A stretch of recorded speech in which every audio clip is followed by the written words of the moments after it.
Teisha Bader with the JBS News Update for Thursday, May the 21st, 2015. The Pentagon has approved an arms sale to Israel worth over $1.8 billion. The massive sale includes air-to-air and air-to-surface missiles and missile guidance systems. According to a statement from the U.S. Department of Defense, the deal is now headed to congressional review. The statement said of the arms to Israel, the United States is committed to the security of Israel and it is vital to U.S. national interests to assist Israel to develop and maintain a strong and ready self-defense capability, adding that the arms being provided will help Israel with its self-defense needs and enhance its security cooperation with the U.S. The Times of Israel reports that European Union Foreign Policy Chief Federica Mogherini has announced an EU peace envoy who will be permanently based in Jerusalem. 53-year-old Fernando Gentilini will be the EU's special representative to the Middle East peace process. The Italian diplomat accompanied Mogherini on her two-day visit to Israel. Mogherini said today this appointment emphasizes the resolve of the Union to ramp up its involvement in the peace process. She said Gentilini's goal will be to revive peace talks between Israel and the Palestinians in order to reach a comprehensive peace agreement based on a two-state solution. Mogherini met yesterday with Israeli Prime Minister Benjamin Netanyahu, who stated that he was committed to a two-state solution. I support the vision of two states for two peoples, a demilitarized Palestinian state that recognizes the Jewish state. Mogherini also met yesterday with Palestinian Authority President Mahmoud Abbas in Ramallah.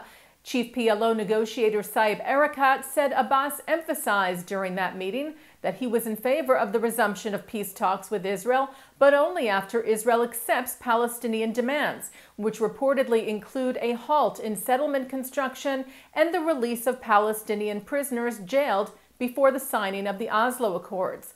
Mogherini also met with Israel's President Reuven Rivlin, telling him that she had come to the region to bring a message of hope, peace, and friendship, and that she shared Rivlin's vision of bringing Israel and the Palestinians together in peace and security, something she said which is as much in Europe's interest as it is in the interest of the region. The Palestinian man who rammed his car into a group of border police officers in Jerusalem yesterday was, according to Israel police, related to the terrorist responsible for a deadly attack in 2008. Amran Abu Daim, who deliberately drove his car into several border police officers in East Jerusalem, was shot by other police in the area.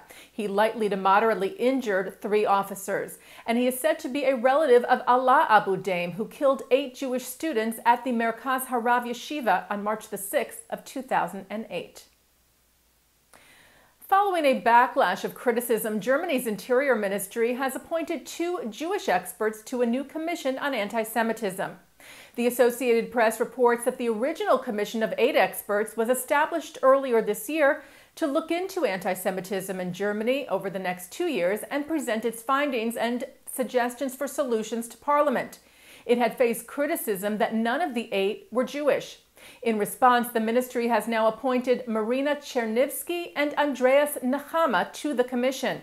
Chernivsky is director of an organization that fights anti-Semitism and xenophobia in Berlin, and Nechama is director of the Topography of Terror Museum in Berlin that documents Nazi-era crimes.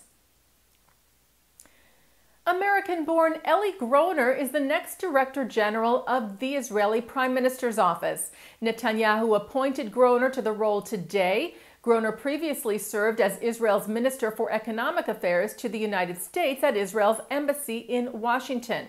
Netanyahu said Groner will help in promoting many planned reforms he has in mind, namely increasing competition and growth of Israel's economy, cutting bureaucracy, and making the government more efficient in cooperation with the private sector.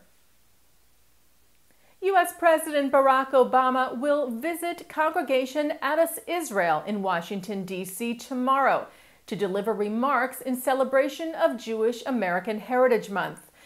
A release from the White House press secretary noted that the president's visit also coincides with Solidarity Shabbat, when government officials in Europe and North America take part in synagogue visits and other events to highlight their commitment to fighting anti-Semitism. And turning now to our programming for tonight, Thursday, May the 21st. Coming up at 7:30, noted Rabbi David Wolpe presents a model for living a meaningful life at the Professional Leaders Project Think Tank 3 in Los Angeles. At 8, Mechon Hadar co-founder and Dean Shai Held talks about human equality in the Torah. That is followed by L'chaim, where Mark Golub sits down to talk with the late Rabbi David Hartman, followed by a L'chaim with Professor of Midrash and Provost at Hebrew Union College Jewish Institute of Religion, Dr. Norman Cohen. And at 10, former Chief Rabbi of Britain, Lord Jonathan Sachs, sits down with NPR's Ira Flatow at the 92nd Street Y. And coming up right after this newscast tonight, Israeli artist, playwright, and professor Don Hiyuni addresses anti-Israel bias in a program from ISGAP, the Institute for the Study of Global Anti-Semitism and Policy. And that's the JBS News Update for Thursday, May the 21st, 2015. I'm Teisha Bader.